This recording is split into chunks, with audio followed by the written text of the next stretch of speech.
Hey guys, welcome back to my channel. Back at it again with another video. Um, let's talk about that Rona though. Yeah, anyways, I caught that. 10 out of 10, don't recommend, don't get it, you don't need it, you don't want it. So basically I just wanted to go over my experience and basically what I've been doing for the last 2 weeks that I have had corona. I go back Sunday to get retested, basically for them to clear me so I can, resume my life. Yeah, let's just start from the beginning. Let's reel it back. Anyways, I got diagnosed about 2 weeks ago. My first symptom was sore throat. And I originally had thought it was just allergies because I do get allergies from time to time. We have a cat that I'm allergic to. So I was like, oh, it's probably just a cat. I was gone out of town. So it's probably just a cat, right? Yeah, so my sore throat like progressed. It was like literally over the hour. Like, okay, so I got a sore throat at maybe like 4 o'clock when I got back in town. And I was just like, dang, my throat was kind of hurting, and then it started getting worse and worse and worse, and I took a couple of Benadryls because it was to the point where it was like difficult to swallow. And when I woke up the next morning, it went away. So I was like, oh yeah, it must have been allergies because I took a Benadryl and it helped. And then on the next day I had a doctor's appointment, and they asked you all the symptoms, like, have you had this, and I was like, no, I'm good. Like, I thought about the sore throat, but I was like, no, it was allergies. Like, I really thought it was allergies. And so when I was at my doctor's appointment, I just kind of kept thinking about my symptoms over my head. It was literally just like, maybe I should just get tested, just to be sure. So that's exactly what I did. And when I was there, I don't know, like the weirdest symptom I had was like they say you can't taste stuff. It honestly felt like when you burn your tongue and it kind of like feels numb, or not numb, but like you don't have that taste. Like I can still taste my food, but I don't know, it was kind of weird. So I was mentioning that, but anyways, long story short, that test came back 2 days, 3, 4, I don't know. That test came back and it was positive, and I was like, oh really? And then I don't know if it was my mental self psyching myself out or what, but literally the next day I started feeling like shit. Okay, like literally I was like, I checked my portal for my PCP, checked my portal, said it was detected, and I was like, dang. Woke up the next morning, felt like shit. I couldn't move. I was so tired and fatigued, and like I was just like, oh, she's here.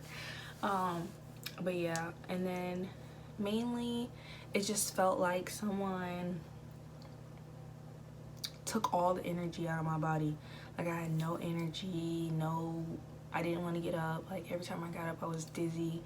I never had a cough though. That was the weird thing. Like this whole time I never had a cough, and I never really had trouble breathing. It felt like my breathing was like a little shallow, but I never had trouble breathing. So that was something else that I was like I didn't have like those big symptoms that that people advertise. So I didn't really think I had it. But then when my body was like, something isn't right, I was like, well dang. And I called my mom, and she was kind of like freaking out a little bit, a lot of it. Yeah, I feel like I scared her the most. I love you, mom. But anyways, yeah, I from the day after I got the test, that's when I felt the worst. Like I was just sleeping a lot. I barely ate. My blood sugar had dropped because I didn't eat any food that day. So what did I do? I'm trying to think back. I didn't really do anything that day because I didn't feel good. And then the next day, that's when the nurse called, because they didn't call me when I first saw it on there, because I saw it on the portal before they called me. So they called me, kind of asked me, how are you feeling, what are your symptoms, yada yada yada. And so we went over that. There's not really much they can do for you, as you know. So basically she just recommended I stay hydrated, don't take ibuprofen. She said don't take ibuprofen, take Tylenol if you need it. I never took Tylenol. And basically what I did was just doubled up on my vitamins. So I already subscribed to Cara vitamins, so I'm glad I had that subscription already. So basically I just doubled up on the ones that I would take. All right, I'm back. So the vitamins I took were elderberry. So I took, right now they're like, they don't have the box, so they give you bottles. So I took elderberry, took vitamin D, I took zinc. I, read a couple articles where zinc was helpful. They can't really tell you that anything is like proven to help, but so far, like, people who've taken this, it helps. And I really do feel like this, because I missed a day and I feel like crap the next day, like really worse. So I don't know, I really feel like the zinc helped. And then I took magnesium. You can't see none of these, bro. Took magnesium. And then I have this multivitamin from Ritual that I take.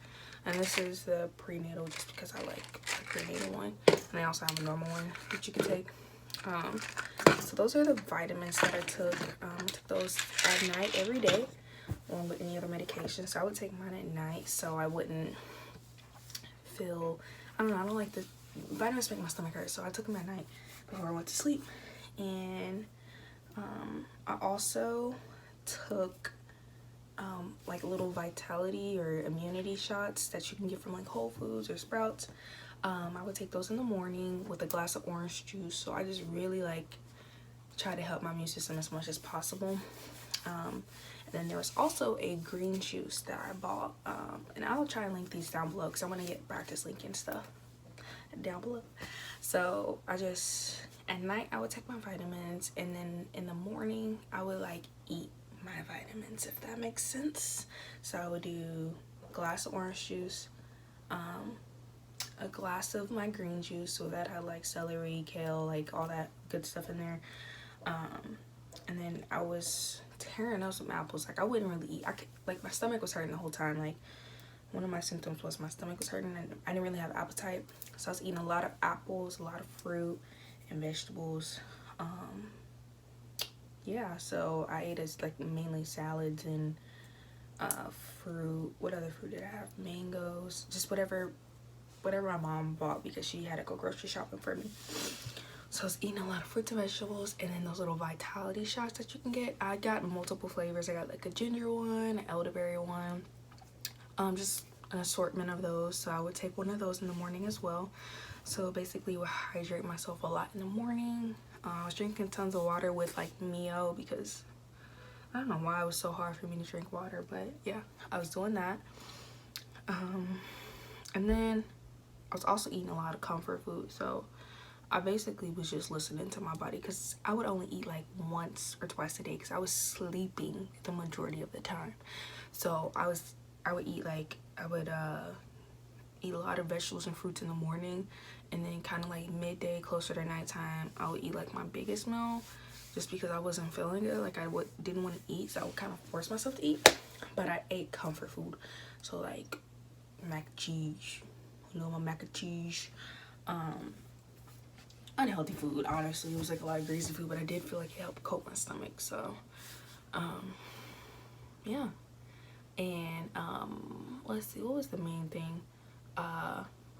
Along with not having any energy, or the breathing, the part of like my breathing that was like bad was when I would go walk the dogs.